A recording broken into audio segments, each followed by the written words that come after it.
Tuhan, terima kasih kami juga boleh mendengarkan puji-pujian yang mewakili akan pikiran kami dan hati kami yang ingin kami nyatakan sebagai manifestasi iman kami.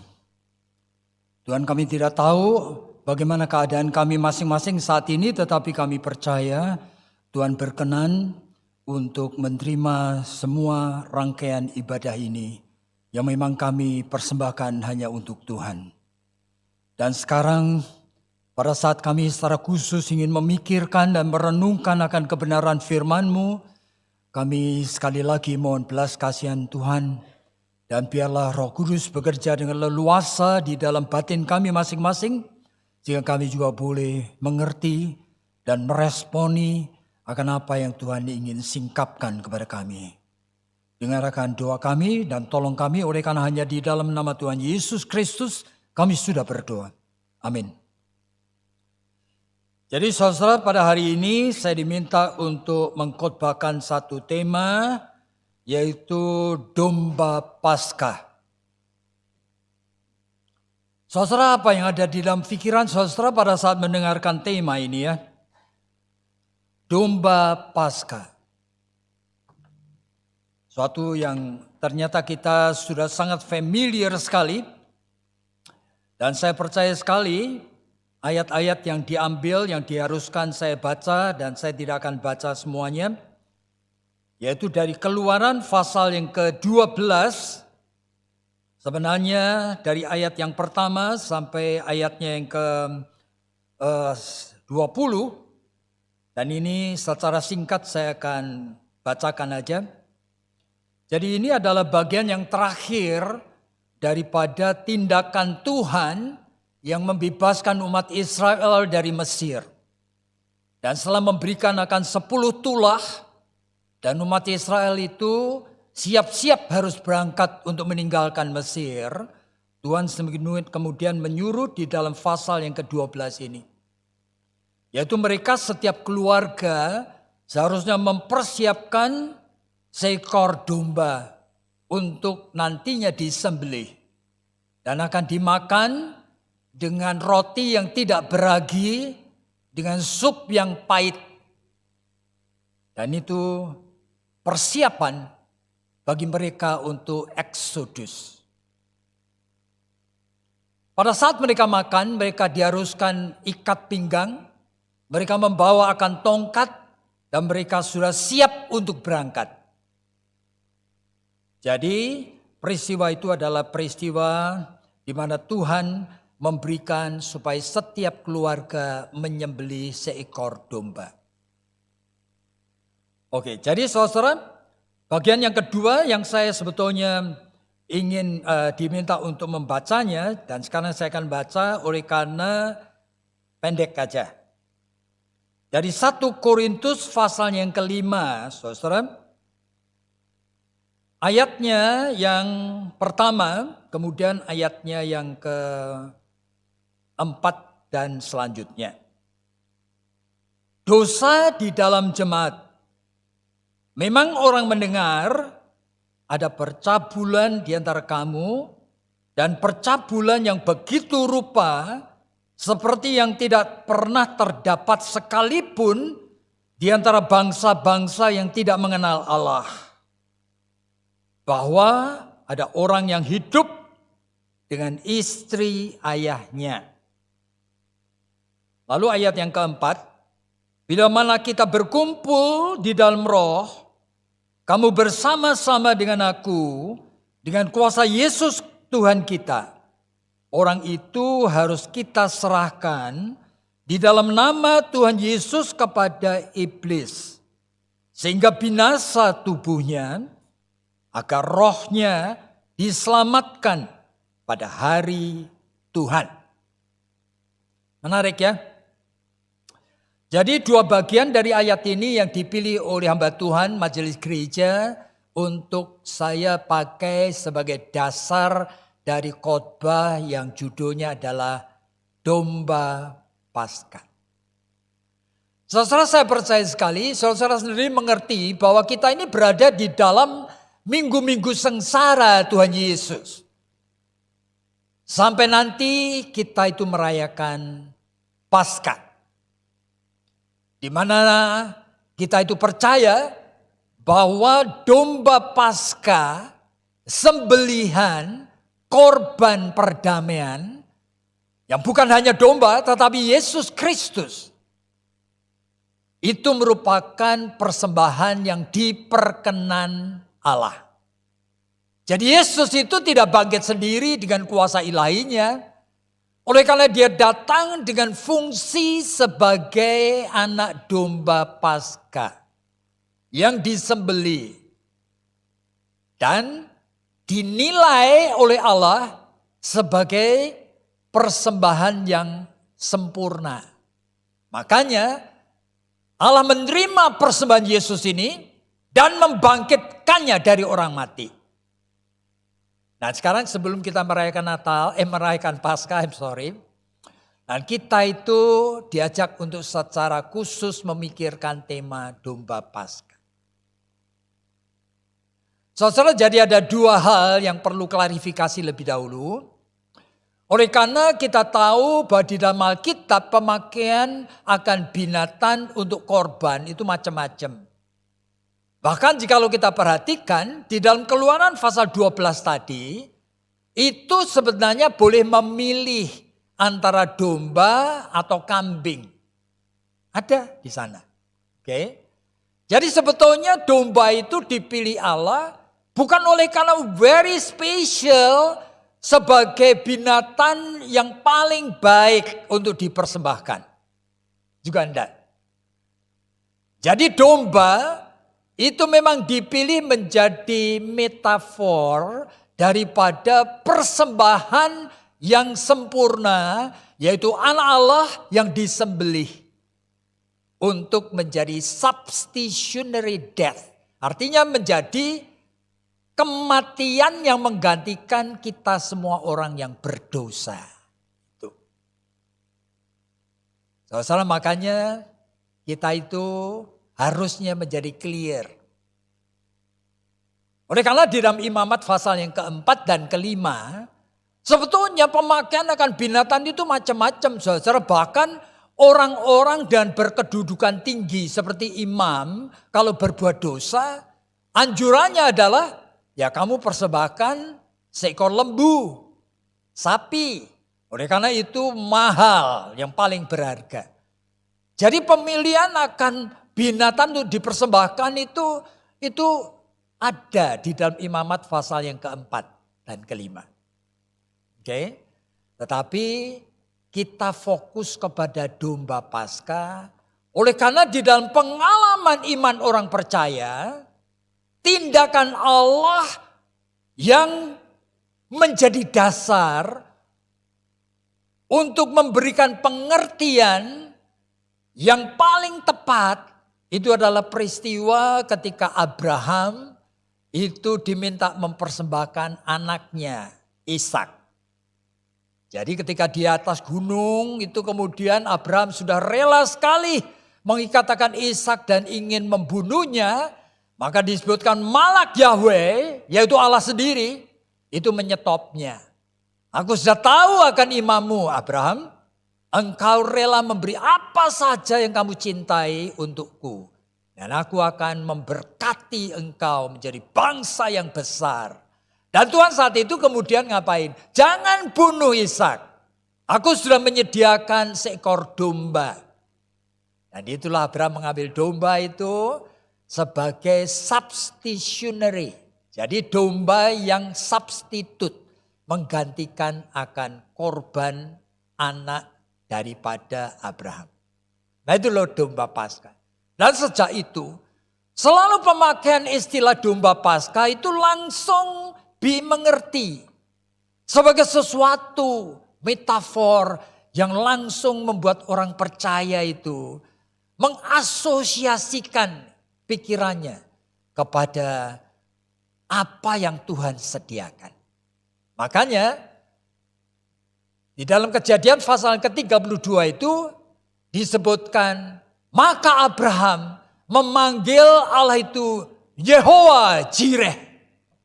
Kenapa? Kan Allah yang menyediakan korbannya. Jadi bukan korban yang dipilih Abraham. But God himself yang menyediakan penggantinya nanti. Jadi manusia tidak bisa memberi apa-apa kepada Allah. Allah sendiri yang menyediakannya. Oke, jadi pengertian mengenai domba Paskah ini kemudian menjadi sangat jelas.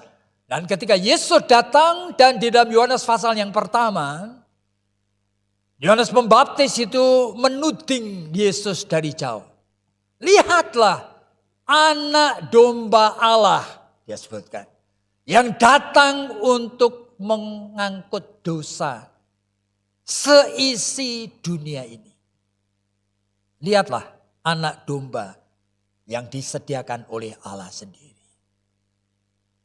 Oke, yang kedua yang perlu klarifikasi, itu adalah kenapa ya pada masa kita itu merayakan Paskah yang menjadi esensi dari iman Kristen. Itu kita harus memikirkan mengenai domba Paskah yang disembelih. Memikirkan mengenai darah.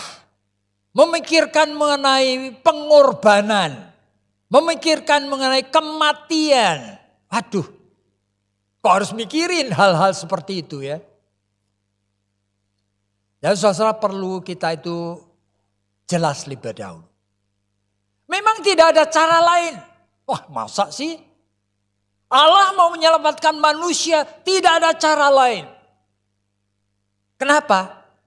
Oleh karena masalahnya manusia itu adalah masalah dosa.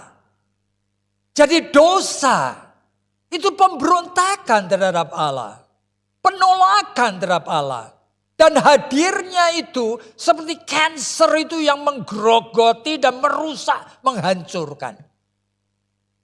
Makanya Ibrani pasal yang ke-9, penulis Ibrani itu mengatakan, jikalau tidak ada pengucuran darah, tidak ada pengampunan. Oleh karena dealing dengan dosa, there is no other way. Kecuali ada korban, kematian, kebinasaan. Tetapi for God so loved the world. Nah itu masalahnya ya.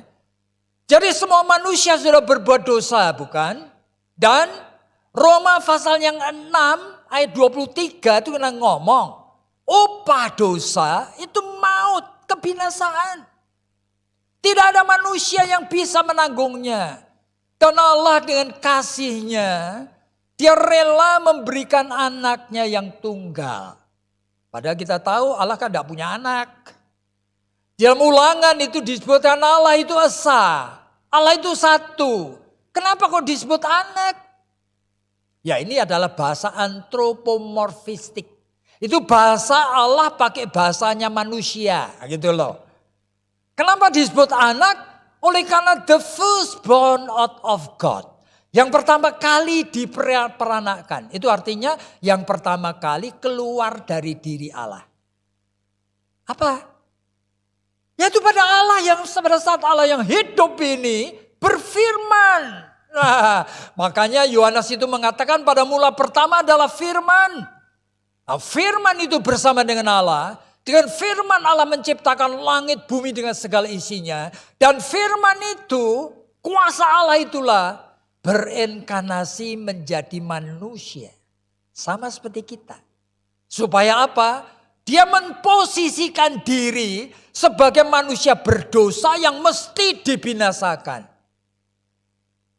Jadi kematian dari anak domba inilah adalah kematian yang namanya substitutionary death. Kematian yang menggantikan kita semua. Ya itulah sebabnya kita menjelang pada masa Paskah, kita diuji iman kita. Ya ada dua pertanyaan yang saya percaya sekali kita itu perlu bertanya. Ya, sebetulnya pertanyaan itu berkisar kepada masalah signifikansinya. Ngapain gitu? Kita itu berpikir-pikir mengenai kematian pengorbanan anak domba Allah ini. Ngapain?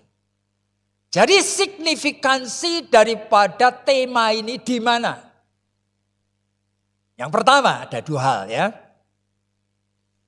Jadi pengorbanan dan kematian akan anak domba Allah hanya punya signifikansi bagi orang yang percaya. Sederhana ya. Loh kenapa sederhana? Iya, karena disebutkan bukan bagi mereka yang percaya. Nah, Allah nanti akan menganugerahkan kehidupan yang kekal, keselamatan itu. Jadi percaya kepada siapa?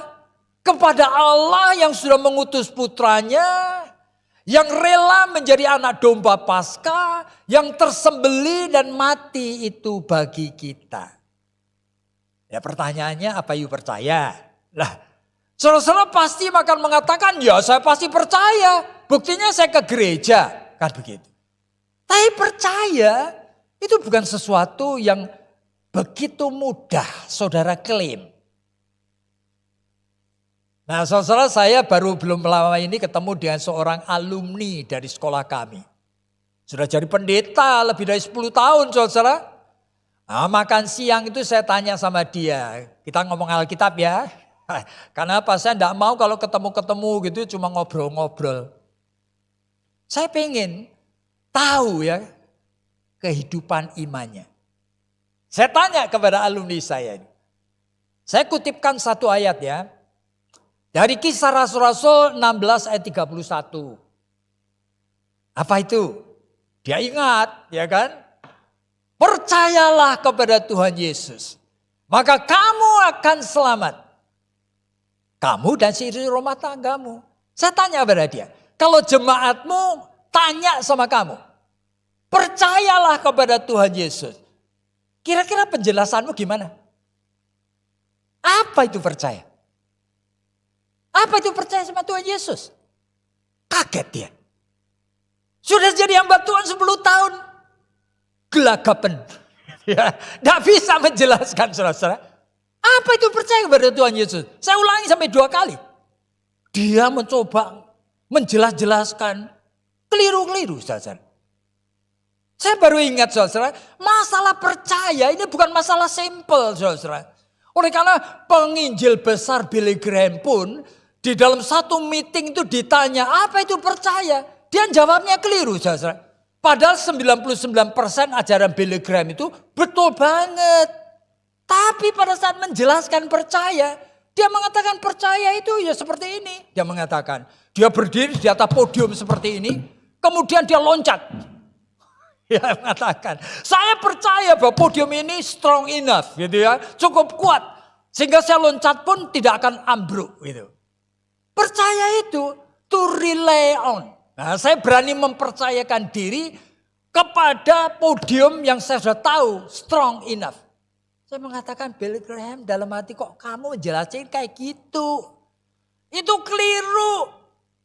Percaya yang seperti itu manusiawi. Percaya seperti itu subjektif. Percaya seperti itu rasional. Setelah kamu memakai pertimbangan, kamu kenal podium itu dibuat dari jati atau apa, ya kan?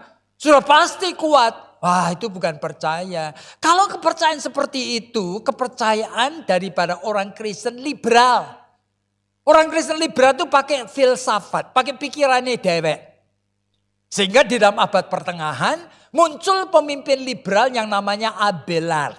Nah, Abelard itu memakai moto yang namanya apa? Intelligo ut credam. Itu artinya kalau kamu mau jadi orang Kristen, ya kamu ngerti dulu dong. Ya, Yesus itu betul bisa dipercaya apa enggak?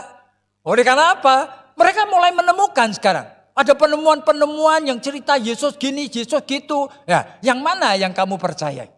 Ah, sehingga kamu intelligo ut credam. Kamu pertimbangkan dulu secara rasional. Kalau make sense ya percaya. Maka jadi ajaran liberal. Yang menolak Yesus bangkit dari kematian. Yang menolak bahwa Yesus lahir dari anak darah Maryam. Yang menolak Yesus bisa membangkitkan orang mati. Yang menolak Yesus berjalan di atas air. Dan sebagainya. Lalu mereka menganggapnya mitos. Mitos itu karangan dari murid-murid. Yaitu sebetulnya Yesus tidak pernah gitu. Itu berbahaya, saudara. Jadi kalau Billy Graham jawabnya kayak gitu, percaya keberanian to rely on, oleh karena saya punya reason to believe, gitu ya, bahwa ini cukup kuat, itu bukan iman Kristen. Iman Kristen itu aneh. Makanya iman Kristen memakai orang yang punya moto lain. Ya, namanya Anselmus. Ya, Anselmus mengatakan credo ut intelligam. Artinya, kamu percaya dulu, nanti Tuhan akan menolong kamu ngerti. Gitu loh. Oleh karena apa? Oleh karena dia tahu. Mau percaya kepada Allah, gimana caranya percaya kepada Allah? Yuk bisa? Nggak mungkin bisa. Coba pikir, mau percaya kepada Tuhan Yesus? Filipus saja tanya kepada Tuhan Yesus ya. Tuhan, berkali-kali Tuhan itu nyebut-nyebut Bapak, Bapak. Tunjukkan Bapak itu kepadaku. Lalu Tuhan Yesus jawabnya gini, Filipus, sudah begitu lama ya kamu itu bersama dengan aku. Kamu tidak kenal aku. Melihat aku itu melihat Bapak. Oleh karena Bapak di dalam aku di dalam Bapak. Nah, jawaban Yesus itu Filipus ngerti apa enggak? Puyeng dia. Yesus kayak gini, saudara. Matius pasal 16, Yesus tanya kepada murid-muridnya. Menurut kamu, aku ini siapa? Kata orang, aku ini siapa? Oh, mereka mulai bingung. Ada yang mengatakan mirip Elia, ada yang mirip Yeremia, ada yang mirip Yohanes Pembaptis. Ya, menurut kamu, aku ini siapa? Tiba-tiba Simon Petrus ngomong, engkau adalah Mesias Tuhan, anak Allah yang hidup. Tapi kemudian Yesus ngomong, berbahagia engkau Simon, yang ngomong bukan kamu. Roh Bapakku yang ngomong melalui mulutmu. Ya, jadi kamu bisa ngomong itu bukan karena kamu ngerti. Bayangin. Tapi iman yang dianugerahkan ini, aku pakai sebagai foundation. Kamu adalah rock, kamu adalah batu karang. Di atas batu karang iman yang seperti ini, aku akan membangunkan gerejaku. Jadi gereja ini kumpulan dari orang yang sebetulnya tidak mungkin bisa kenal siapa Tuhan Yesus. Tapi mau belajar kenal. Aneh ya? Saudara, sejak abad yang pertama, kedua, sudah muncul macam-macam ajaran sesat. Oleh karena apa? Orang tidak ngerti bagaimana saya bisa menyembah Allah Tritunggal. Itu kayak apa sih? Wah, bingung. Yesus itu siapa? Roh Kudus itu siapa? Ya terpaksa ya kan. Setelah munculnya ada yang namanya monarkianism, ada yang namanya sabellianism, ada yang namanya adoptionism, ada yang namanya subordination. Itu cara orang menjelaskan. Bahwa Yesus itu sebetulnya itu bukan Allah. Dia manusia yang diadopsi, dipenuhi Roh Kudus sehingga kita bisa memanggil dia Allah, anak Allah. Nah, lalu gimana ini? Percaya apa enggak? Karena yang ngomong itu orang-orang penting.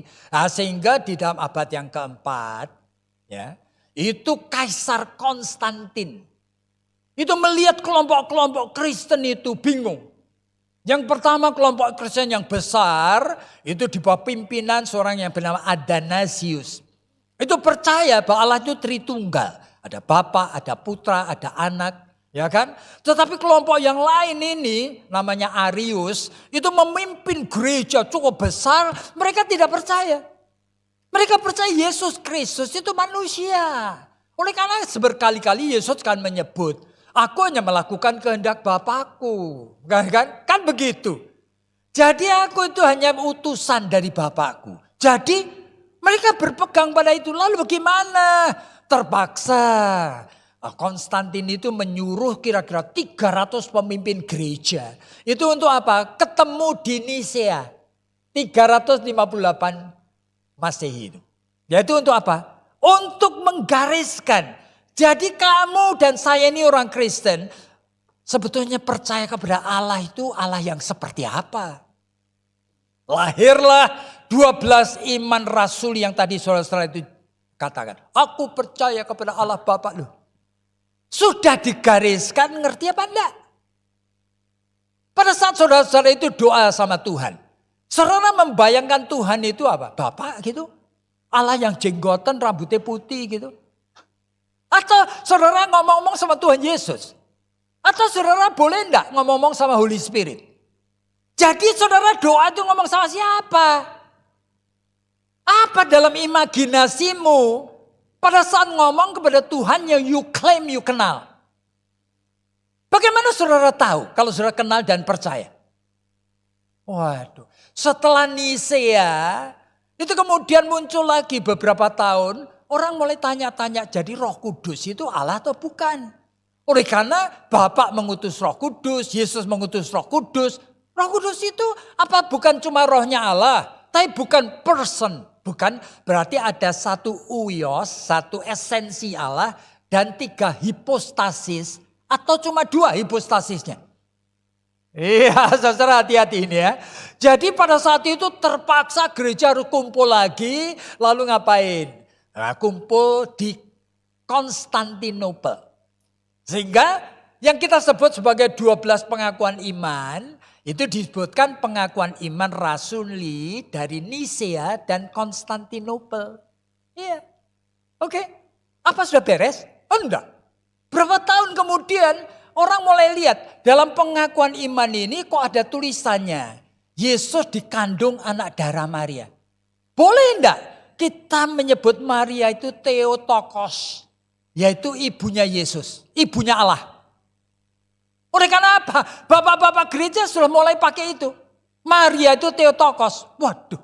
Terpaksa kumpul lagi ya kan. Di dalam suatu konsili di Efesus. Nah nanti berapa tahun lagi muncul lagi pertanyaan. Yesus itu katanya manusia tapi juga Allah. Loh dia itu monofisit. Satu esensi saja atau 2? Nah terpaksa kumpul lagi. Adakan suatu rapat untuk mutusin. Yaitu di Kalsidon. Ini terus puluhan yang namanya konsili. Sudah digariskan. Apa orang Kristen ngerti? Tidak ngerti saudara. Saudara dan saya itu cuma berasumsi saudara kenal Allah. Saudara cuma berasumsi saudara kenal Yesus. Saudara tidak pernah berani objektif dan bertanya pada dirimu. Yesus yang aku percaya itu seperti apa? Siapa sebetulnya dia? You ngerti? You dan saya tidak ngerti. Saudara. Allah kita itu namanya incomprehensible God. Yang di dalam 1 Korintus pasal 2 ayat 9 disebutkan. Memang segala sesuatu yang Allah singkapkan kepada orang percaya. Tidak pernah ada di dalam pikiran manusia. Tidak pernah ada di dalam hati manusia. Lalu gimana kita itu percaya? Makanya disebutkan orang hanya bisa percaya. Jikalau Allah memberikan anugerah. Anugerah itu kelahiran baru. Yang kadang disebut kasih karunia. Di mana roh kita itu melek. Dan entah kenapa kita itu akhirnya mau percaya. Meskipun tidak mengerti saudara. Jadi persoalan percaya kepada Tuhan Yesus. Sekarang itu kan disebutkan. Ya, kesengsaraan dan kematian dari anak domba. Hanya punya signifikansi, punya bergunanya dalam hidup orang yang percaya. Saudara percaya enggak? Bagaimana tahu saudara percaya sekarang? Oleh karena apa? Banyak orang menjadi hamba Tuhan. Di dalam Matius pasal yang ke-7. Itu saya mengatakan, Tuhan aku kan sudah mengusir setan demi namamu. Aku sudah juga bernubuat, artinya berkhotbah demi namamu. Yesus ngomong apa? Siapa kamu? Aku tidak pernah kenal kamu. Nyala dari depanku. Kamu pembuat kejahatan. Orang itu pasti melompong mulutnya. Bingung dia. Oleh karena di dalam Lukas pasal 13, mereka tuh sampai ngomong apa? Tuhan, selama ini kan kemana-mana Tuhan pergi, aku ikut. Kita seringkali duduk makan bersama-sama loh. Yesus ngomong lagi yang sama. Siapa kamu? Aku tidak pernah kenal kamu. Kamu pembuat kejahatan. Jadi saudara, pada saat kita itu memikirkan esensi dari iman Kristen. Dari ratusan hal yang semuanya kita tidak bakal mengerti. Mengenai Allah yang ajaib ini. Tetapi ada kata ini. Ini berguna hanya bagi orang percaya. Lalu posisi kita gimana ini? Percaya itu apa? Ternyata percaya itu anugerah. Anugerah yang membuat saudara tidak bisa lari. Tapi anugerah ini kita perlu evaluir. Kehadirannya di dalam jiwa kita sekarang sudah berbuahkan apa? Oh, ada orang datang gereja. Oleh karena apa? Sudah mulai senang dia di gereja. Kemudian dia ikut paduan suara, ya kan? Dia ikut nyambut tamu. Apa anugerah sudah berbuahkan seperti itu? Itu artinya sudah percaya. Loh, belum. Lalu bagaimana kita?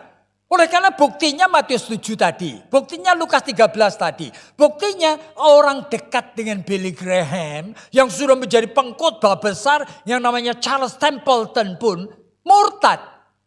Dia tinggalkan Yesus. Dia mengatakan farewell to God.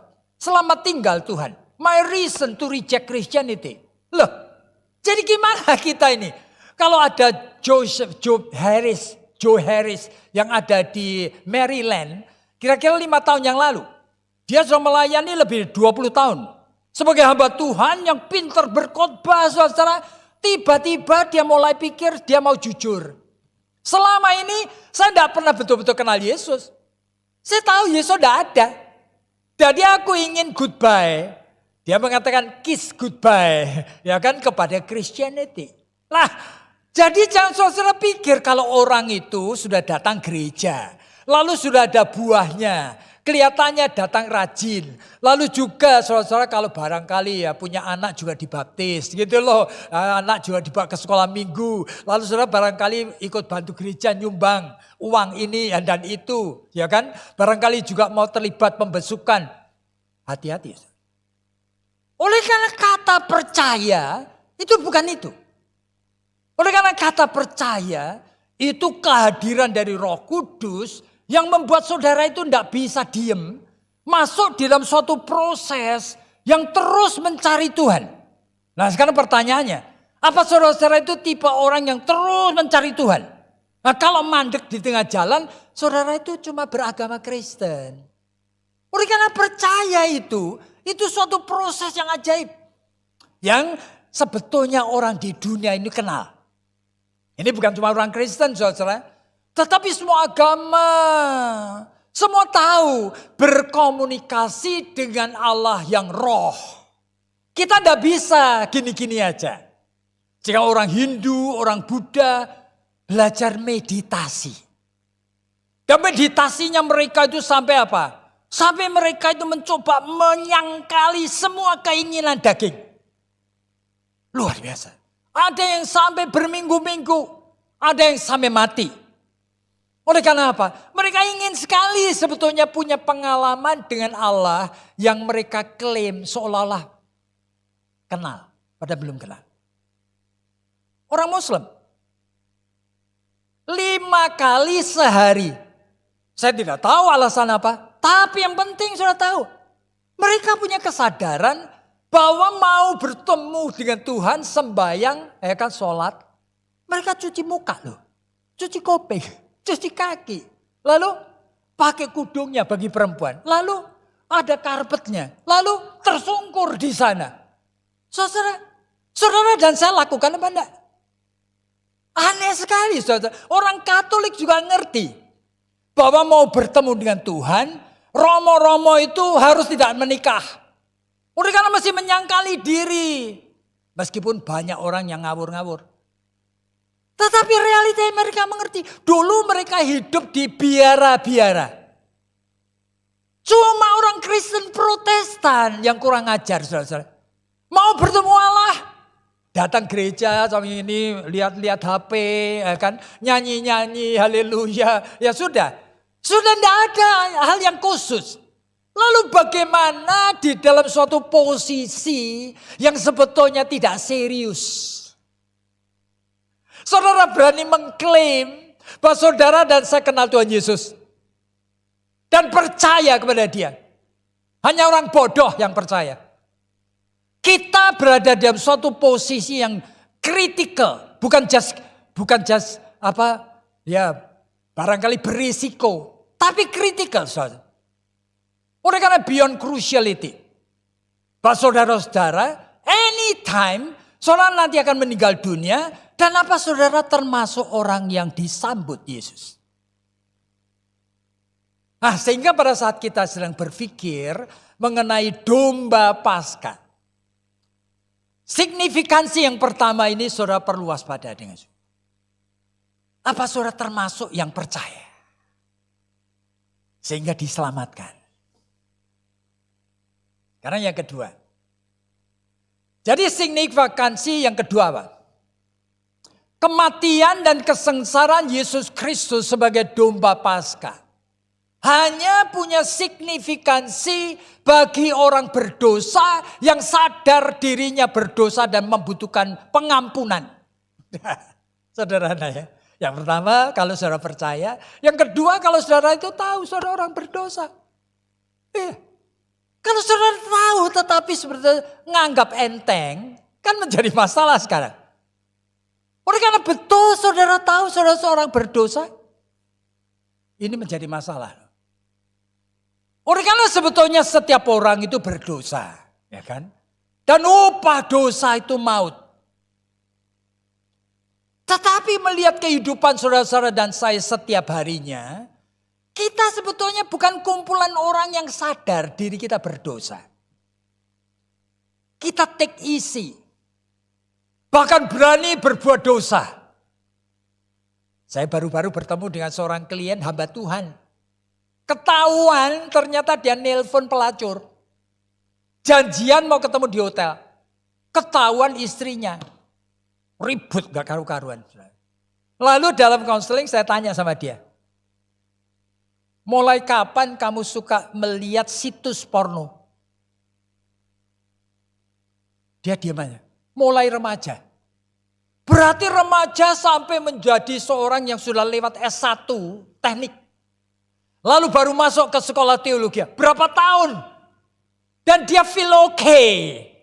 Situs porno itu kan merupakan hal yang semua orang lihat katanya. You pikir saya lihat? Loh, kenapa enggak lihat? Loh, saudara ini masalah iman, saudara. You jangan main-main. Oleh karena apa? Oleh karena orang ini baru merasa dirinya bersalah setelah konangan. Konangan itu artinya maling itu setelah ketangkap baru mau digebuki mengaku aku salah. Itu loh. Jadi ngakunya salah itu oleh karena akibat. Jadi ini bukan pertobatan saudara-saudara. Jadi ini adalah kehidupan dari orang yang sebetulnya meskipun Kristen dan hamba Tuhan. Kehidupan yang tidak tahu dirinya itu berdosa. Nganggap enteng dosa. Makanya tadi dalam 1 Korintus pasal 5, saya ingin saudara perhatikan. Kenapa ada dosa yang sampai berani? Bukan lagi cuma tinggal serumah seranjang dengan istri ayahnya. Zaman dulu itu, waduh, orang kaget sekali.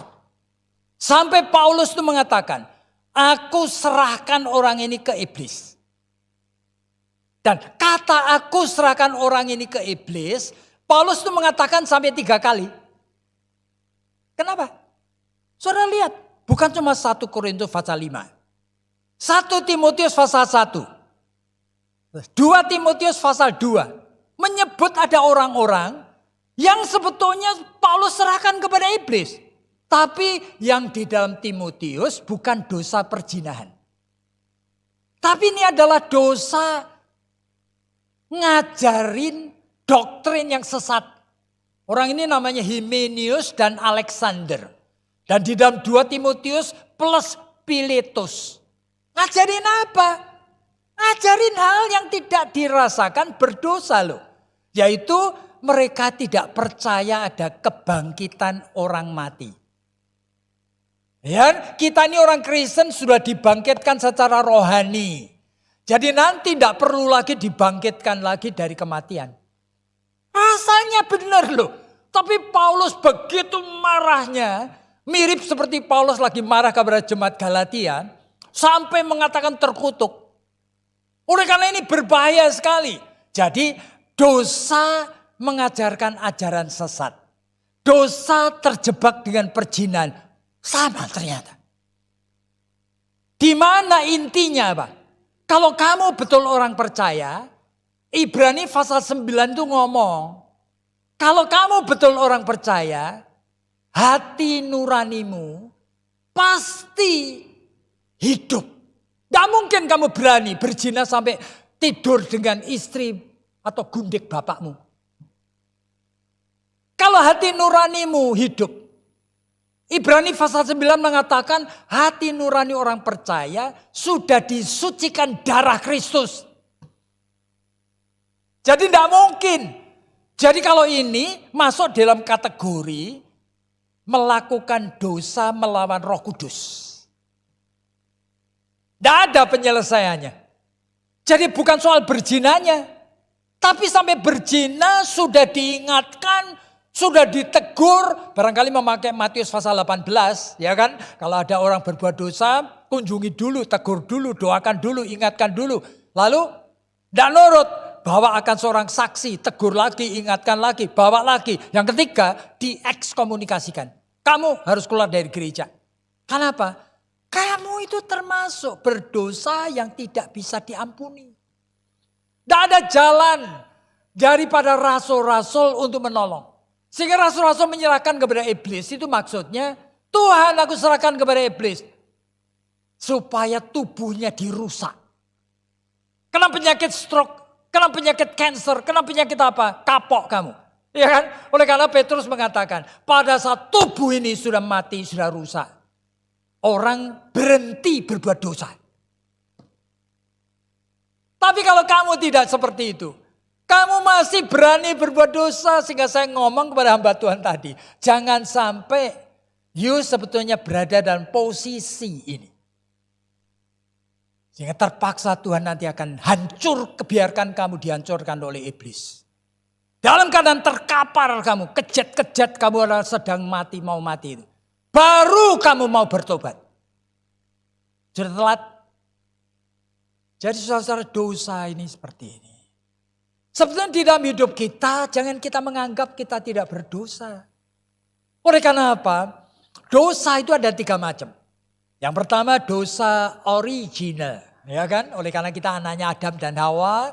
Meskipun kita itu masih di dalam kandungan ibu pun belum ngapa-ngapa. Kita juga orang berdosa. Tanpa darah Kristus pasti masuk neraka. Tetapi dosa yang kedua adalah actual sin. Nah, actual sin itu related kepada dosa di dalam kesadaran aku buat. Ternyata kita belajar psikologi, kesadaran kita juga 3 macam. Oke? Kesadaran di dalam consciousness, di mana saya sadar saya sedang ngomong sama kamu. Misalnya toh, itu conscious. Sehingga saya ngatur pikiran, saya ngatur pertanyaan, saya ngatur apa kalimat. Ya. Dan saya mengatur akan apa yang saya akan ucapkan. Saya conscious. Tapi pada momen yang sama, ada ratusan hal yang tersimpan dalam memori saya, yang saya tidak lupa, tapi saya sedang tidak pakai. Itu namanya pre-conscious. Pre-conscious itu menyimpan akan ribuan dosa yang luar biasa. Jadi tersimpan di dalam hati, ya kan? Di mana manusia sebenarnya punya macam-macam keinginan, yang akhirnya itu oleh karena tidak terpenuhi, itu tersimpan di dalam pre-conscious. Yang setiap saat menagih minta dilampiaskan, dipuaskan. Ya misalnya anak dari kecil itu selalu mengalami suatu perlakuan yang tidak fair misalnya. Lalu dia menyimpan anger.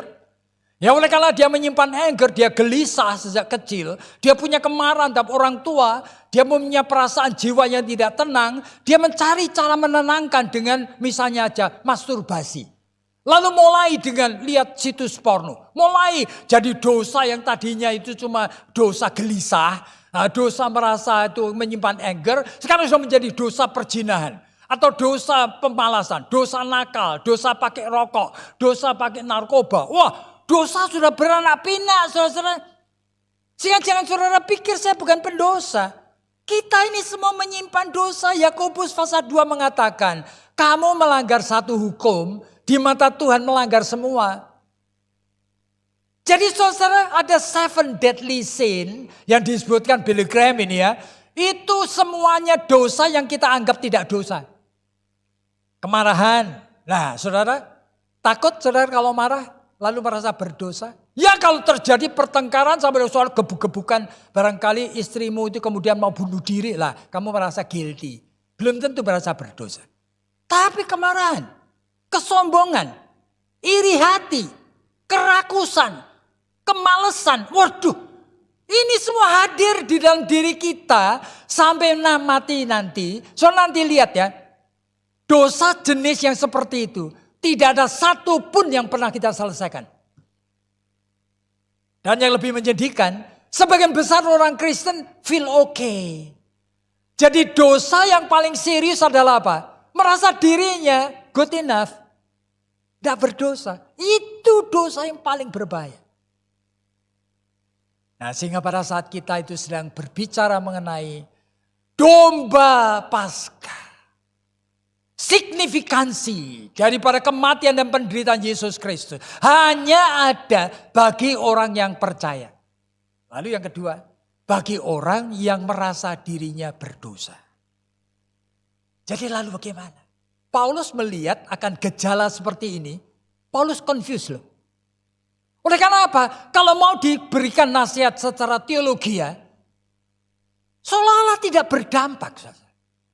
Tidak berdampak. Oleh karena Paulus menghadapi realita, ini ada beberapa surat Paulus ya. Yang pertama saya akan ingatkan surat Galatia. Galatia antara lain itu gelisah soal seperti ini.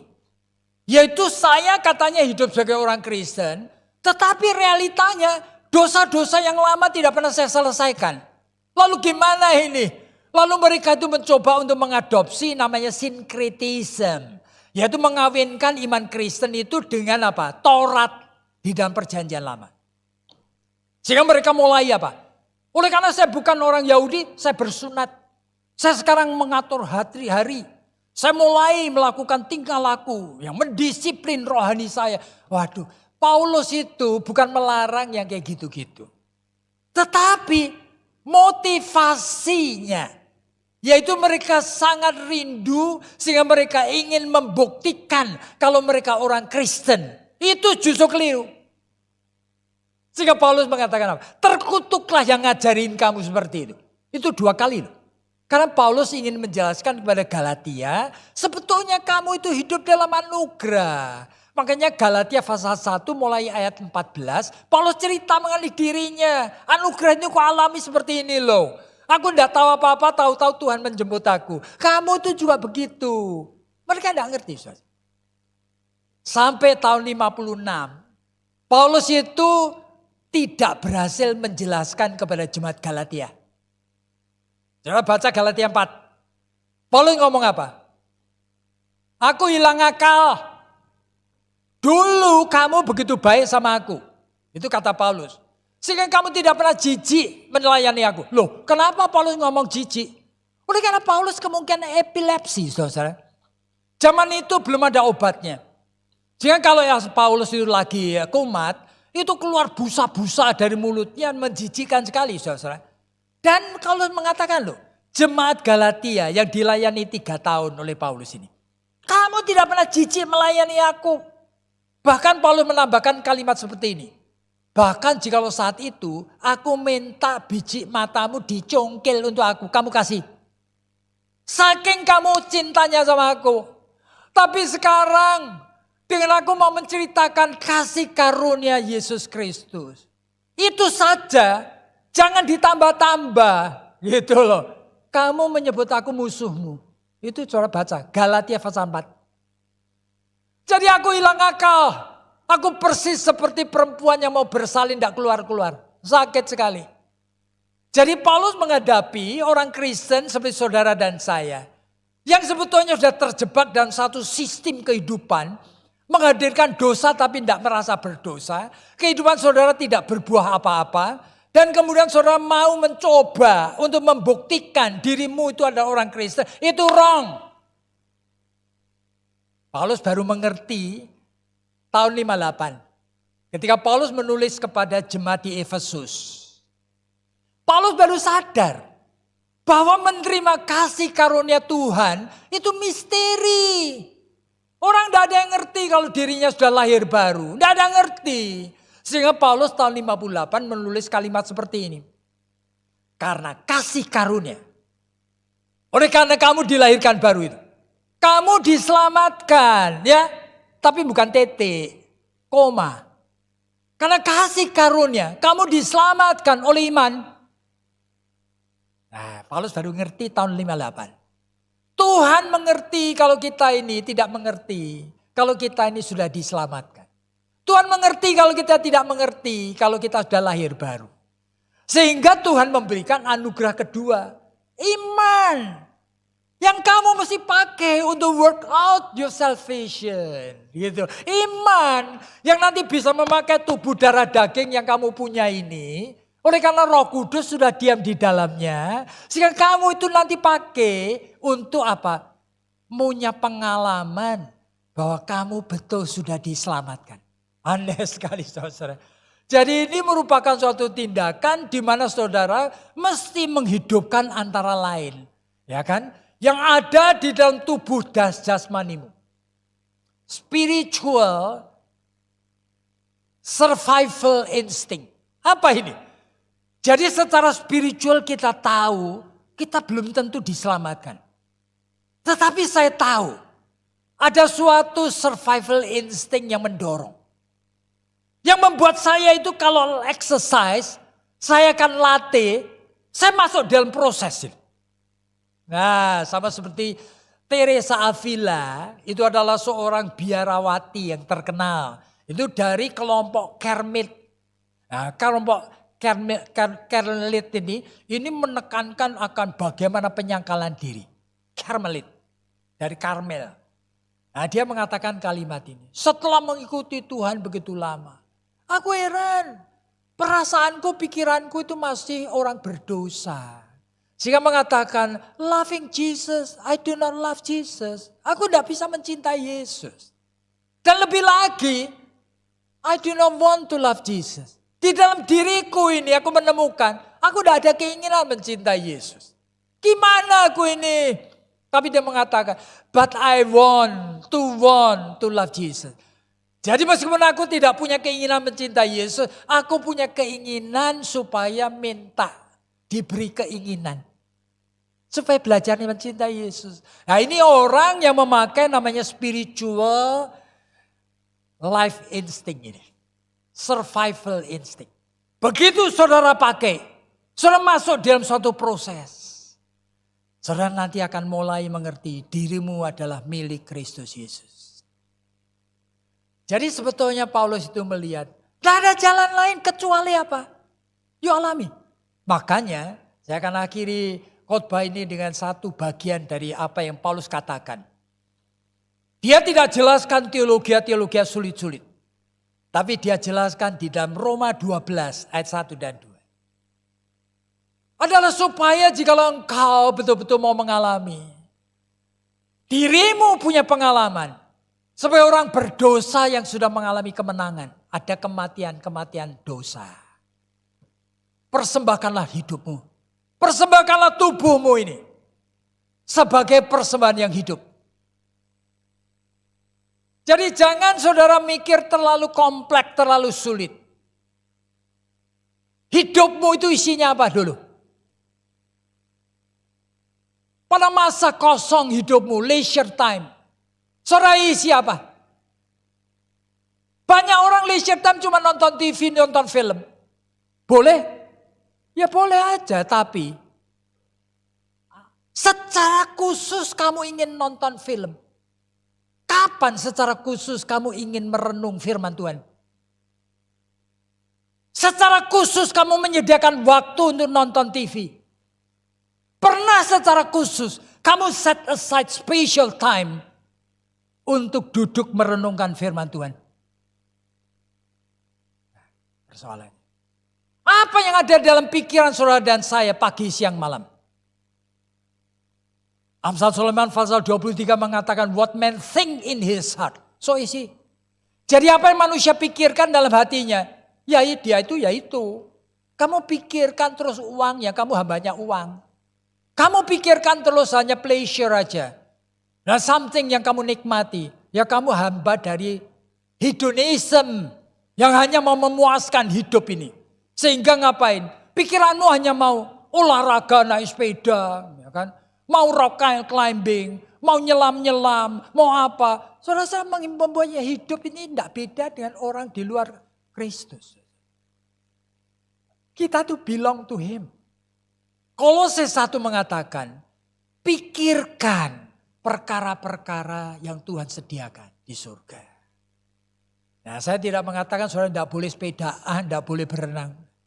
Tapi waktu khusus untuk Tuhan, apa saudara beri? Jadi kalau mau Paulus mengerti apa yang Paulus katakan ini. Saudara akan masuk dalam pergaulan dengan Tuhan. Dan secara gradual nanti saudara mempunyai awareness akan sin itu aneh. 1 Korintus 15, Paulus mengatakan, dibandingkan semua rasul aku paling berdosa. Tapi berapa tahun kemudian, Efesus pasal 3, Paulus mengatakan, dibandingkan semua orang Kristen aku paling berdosa. Berapa tahun kemudian sebelum dia dieksekusi mati, 1 Timotius 1, Paulus mengatakan, dibandingkan semua umat manusia, aku paling berdosa. Kenapa begitu? Orang yang tahu dirinya berdosa, mencari hadirat Tuhan, Tuhan akan membukakan semuanya. Dari ujung rambut sampai ujung kaki, tidak ada kita yang baik. Baru kita akan hidup di dalam kehidupan yang diperkenan Tuhan. Sebenarnya untuk apa sih kita menjadi orang Kristen, percaya pada Allah yang aneh, ajaib seperti ini. Yang memberikan anaknya yang tunggal mati untuk kita. Hanya bisa dimengerti jikalau kita orang percaya. Dan ada gunanya jikalau kita itu orang berdosa. Yang ingin sekali mengalami penebusan dari Tuhan. Mari kita tunduk kepala dan kita doa sama Tuhan. Tuhan, kami tahu kami semua kelemahan. Kami mempunyai banyak dosa yang kami anggap oke. Kami bisa menikmati hidup ini tanpa rasa bersalah. Kami tidak ada kesengajaan dan keinginan untuk mendekatkan diri kepadamu. Kami hanya ingin melanjutkan hidup sama seperti kehidupan dari orang-orang lain. Hidup untuk kenikmatan, hidup untuk kesenangan, hidup untuk mencapai tujuan-tujuan pribadi. Tuhan, kami tahu itu tidak salah, tetapi kami percaya Tuhan ingin supaya kami memberikan waktu khusus, pikiran khusus. Memang untukmu. Engkau yang memiliki kami. Kami bukan milik kami sendiri. Kami terjebak dengan dosa. Kami membutuhkan pembebasan dan pelepasan dari Tuhan. Sehingga tidak sia-sia kehidupan kami di dunia ini Tuhan. Supaya kami menjadi kesaksian dari kemenangan atas dosa. Oleh karena darah Kristus yang hadir menyucikan kami. Berkati setiap individu Tuhan. Yang masih mau belajar. Yang masih mau berubah. Yang masih mau diperbarui. Oleh karena hanya demi nama Tuhan Yesus. Kami sudah berdoa. Amin.